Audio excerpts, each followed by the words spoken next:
bandeko ba bolingo ya Facebook napesi bino sombote na kombo na Yesu Masiya. Na ntongo lelo naza na esengo ya kozala esika moko na bino. Lelo tokolobela likambo etali Proverbe 13 verset 20. Proverbe ezolobela likambo etali kotambola na baninga oponi mpona kotambola na bango.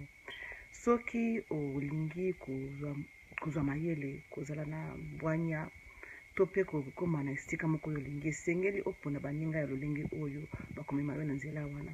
Soki olingi okangwama opambolama esengeli otambola mpe na bakangwami mpe na bapambolami. Elingi koloba nini?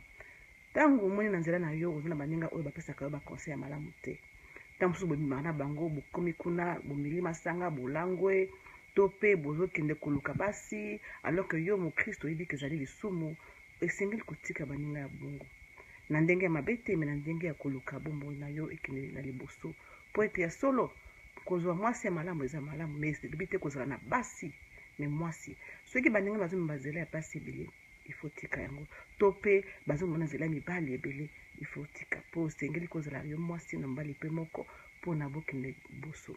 Bon, soki mpe eza na nzela ya mosala to pe makambo ozo koluka o avancer, me baninga na yo baza kaka bato oyo basalaka eloko moko oyo eza koede yo te okende liboso to pe baencourageaka yo te, esengeli ndeko na ngai otala malamu mpe opona baninga oyo bakomema na nzela ya malamu, na nzela ya réussite na yo, na nzela ya succès ya mokili te, mais succès na kati na bonzela, parce que nzambe apesaka mpe nyonso mpo alobi na liloba na ye soki oluki ngai na kopesa yo nyonso oza kolinga. Alors soki ozoluka kozala na réussite to na succès na mosala na yo, tambola na baninga oyo bayebi nzambe baza kopesa baconseil ya malamu mpo na kosunga yo oyeba na koavancer ndeko na ngai.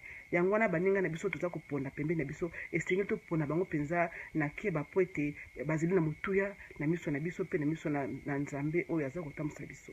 Merci bokutikala malamu mpe tomonani lobi nzambe ya bambola bino.